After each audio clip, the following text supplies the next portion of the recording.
It is I, Croc Thrasher, and I hope you're having a great day. In this video, I'm going to be giving you my thoughts and my a review of what I think or how I feel about the open beta. Was it good? Was it bad? The ugly and things that I think Capcom should do next time they want to do a beta, and my thoughts on the combat and how things feel, and maybe like frame rate and stuff like that. I would just discuss and just ramble on about how I feel about the beta that they just did. um I know it's not fully down. The servers are down at the moment, so I can't play, but I have some footage here and I'm just gonna talk over it. So if you like it, dislike you dislike, you know what I mean. But without further ado, let's get into it.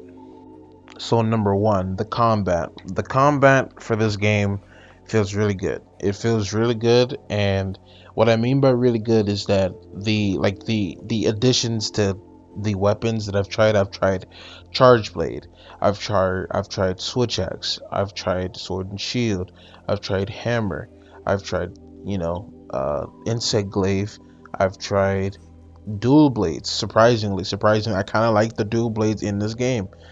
If you know me, I don't really like dual blades, but I actually like the dual blades in this game. Sorta, you know. Probably when I get them maxed out, they're gonna be awesome. I've tried great sword. I've tried the bow. The only weapon I didn't try was longsword and the guns.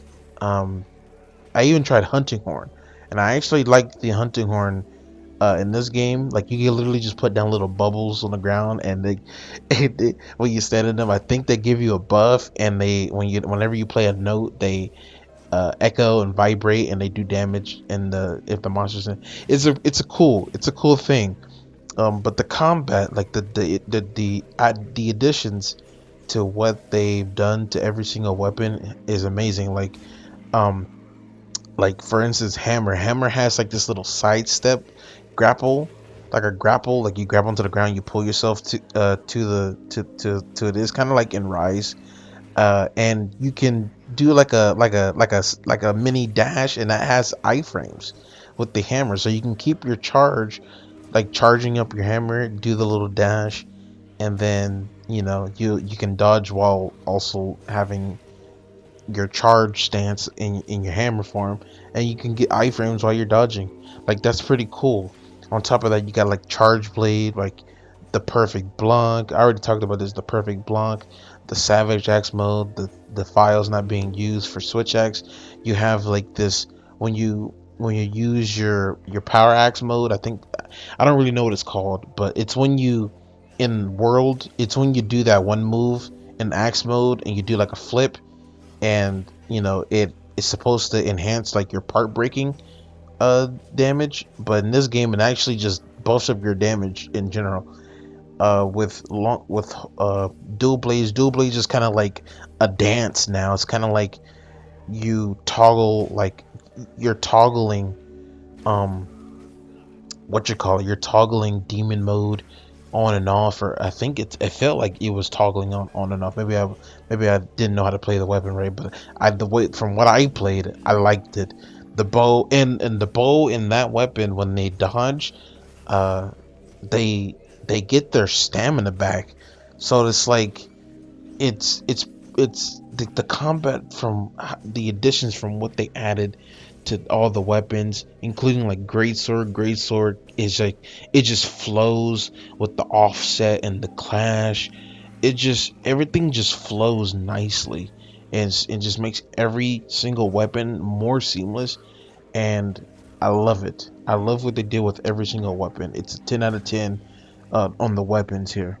Now, number two will have to be the wounds, like the new mechanic with the wounds. Um, I'm gonna be honest with you guys. Um, I like the wounds, but I also don't like them. Now, what do I mean by this? Well, when the wounds are able to be hit and they're in a convenient spot to hit them, it's fine. But sometimes the wounds are in an inconvenient spot, and it looks like that you hit them but you don't. And it's irritating for certain weapons to try to hit those wounds sometimes when you can't, literally can't. because the monster's flying or the monster's like it's too big, etc., etc. It's just a pain in the posterior to deal with the wounds sometimes.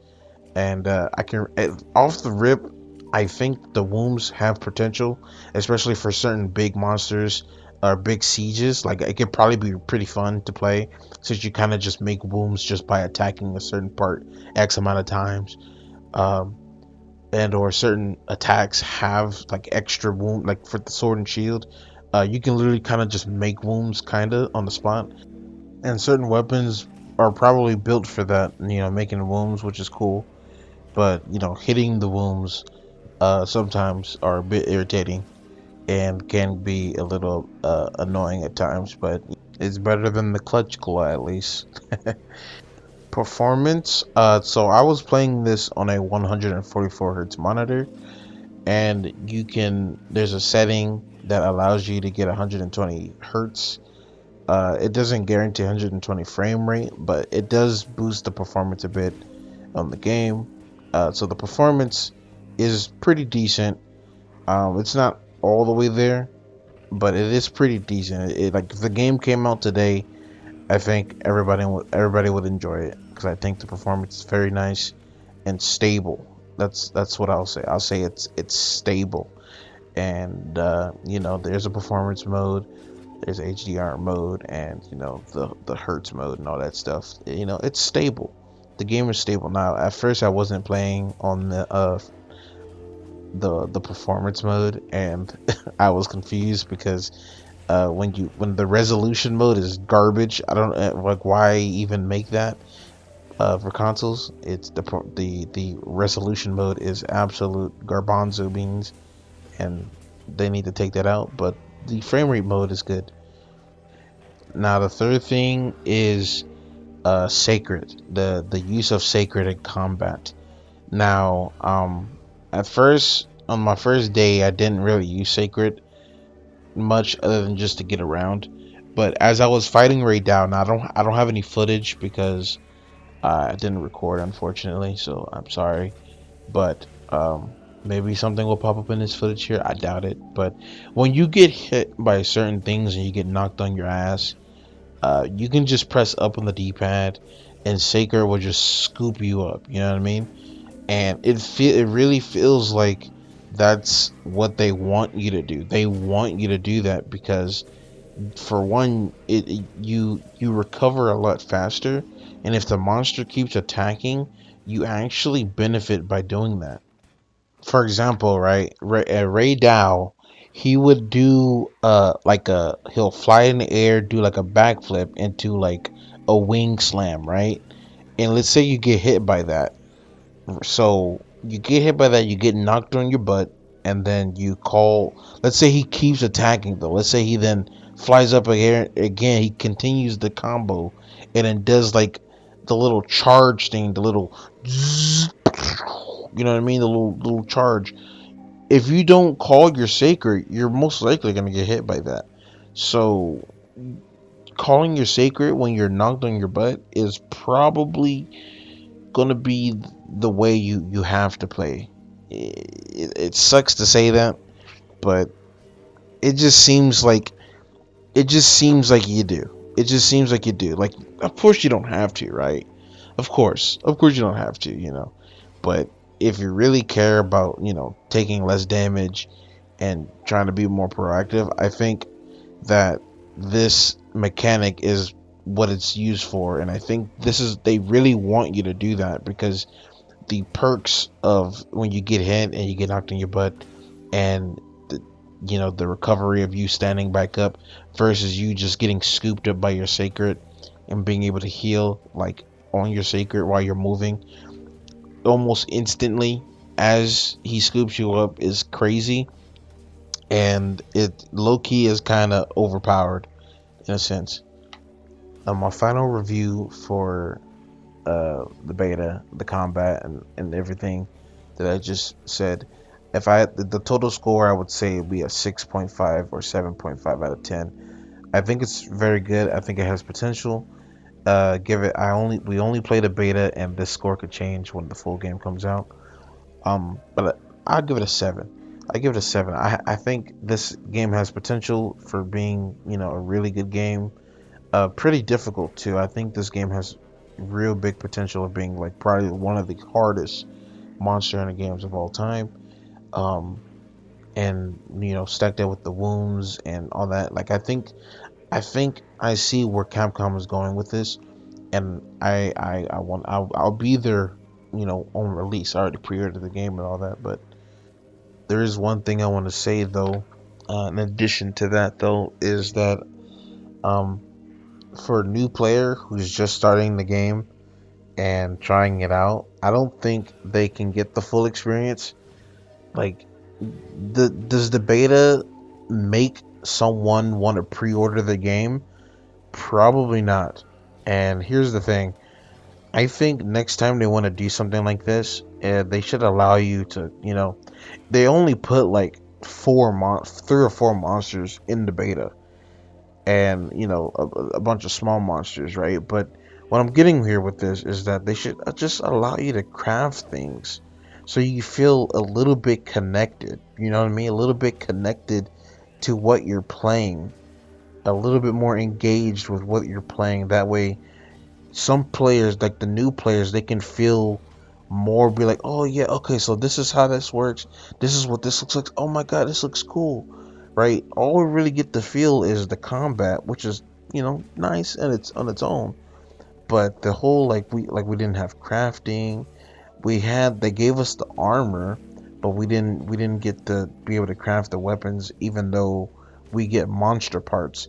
That's what I'm trying to say. Like, I felt no connection with this thing. I just felt like we were just testing out weapons just to test out weapons. Nothing more, nothing less. And if that was what they were going for with this beta, then, I guess it succeeded. But for new players who were like probably testing this out to see if this is the game that they want to pre-order, I don't think this beta did it. And I think next time they want to do something like this, they should allow you to craft things. I'm not saying like your progress or anything that you got in the beta keeps over. I'm not saying that. I'm saying that they should allow you to craft it. That way you can at least get some of that experience, some of that uh not the full experience, but some of that experience. Like, okay, you get these parts, you farm this, you farm that. Like, you hunt a monster a couple of times, you at least have a little bit of progress that you feel like you're gaining because you have something you can go make. I felt no connection like that. I just felt like I was just hunting just to test weapons out, and that was it. You were just hunting just to test weapons out, and I don't think that that is the experience that people should. I don't think that's the experience that Capcom should be trying to aim for. I think that they should be trying to get people to pre-order the game, and I think that doing the way that I suggested, by allowing some type of progression, so it's only a small amount of monsters. It's only like 4 monsters. Just allow us to craft the weapons. You already gave us the armor, except for Ray Down. Just allow us to craft some of the weapons so we can see. You know, that's it. Add a little bit of extra, progression to make it feel like we can connect with the game a little bit more, and maybe new players can pre-order it. But other than that, I mean, I 7 out of 10. I think the combat's good. I think the new mechanic with the wounds is good. It can be bad, but I think it's overall in a good spot. It's better than the clutch claw in certain aspects. I did like, the clutch claw a little bit with how you can like flinch shot the monster, but um, until they maybe want to add like an endemic life that does that kind of like rise. We're just gonna have to see when the full game comes out. But other than that, I think it's a good experience. I liked it. I hope you liked it. And yeah, thanks for watching. Have a great day.